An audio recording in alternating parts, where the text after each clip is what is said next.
Davlatimiz rahbarining joriy yilning 24-fevral kuni mamlakat yoshlari bilan o'tkazgan ochiq muloqotida belgilab berilgan ustuvor vazifalar ijrosini ta'minlash, yoshlarning taklif va tashabbuslarini qo'llab-quvvatlash maqsadida joylarda uchrashuvlar tashkil qilinmoqda. O'z Milliy bank tomonidan Samarqandda oliy ta'lim muassasalari bitiruvchi bosqich talabalari va bank rahbariyati ishtirokida tashkil etilgan ochiq muloqotda ham kelajagimiz egalarining taklif va muammolari tinglandi.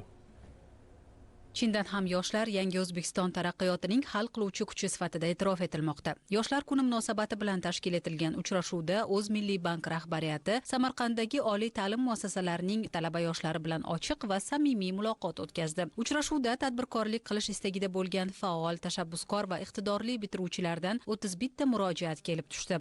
12 ta takliflar o'rtaga tashlandi. Har bir murojaat va taklif atroflicha o'rganildi. Yoshlar e'tiboriga Talaba Invest kredit mahsuloti bo'yicha 12 milliard so'mlik 4 ta loyiha va tadbirkorlikka ilk qadam kredit mahsuloti bo'yicha jami 1,6 milliard so'mlik 80 ta loyihalar taqdim qilindi.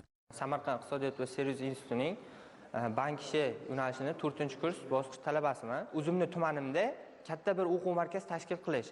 Bu markazda asosan xorijiy tillarga o'qitish, yoshlarni matematika yoki iqtisodiy bilimlarini oshirishga yo'naltirilgan o'sha savodxonlik darajasidagi kurslar bo'ladi. Shu kurslarga kerak bo'ladigan asosiy vositalar olish, elektronniy monitor, aqlli smart doskalar olish uchun men ham o'sha kredit imtiyozidan foydalanishni taklif qilib o'tdim va bu fikrim ma'qullandi. Shu o'qishni tamomlagandan so'ng shu o'quv markaz faoliyatini ham yo'lga qo'yish rejam bor. 10 kishiga mo'ljallangan ish o'rni yaratiladi. Bank tomonidan men ijobiy javob oldim. Bu esa men uchun juda ham yaxshi imkoniyat deb o'ylayman. Uchrashuvda tijorat banklari ko'magida o'z biznesini yo'lga qo'ygan va bugungi kunda muvaffaqiyatga erishgan tadbirkorlar ham ishtirok etib, o'z tajribalari bilan o'rtoqlashdilar. Talabalar esa o'zlarini qiziqtirgan savollar bilan mutasaddilar va tadbirkorlarga murojaat qilib, zarur tavsiyalar oldilar. Biz faqatgina kredit mablag'larini ajratib, bitiruvchilarni tadbirkorlikka jalb qilibgina qolmasdan, balki o'shani mening birinchi kasbim deb nomlangan dastur asosida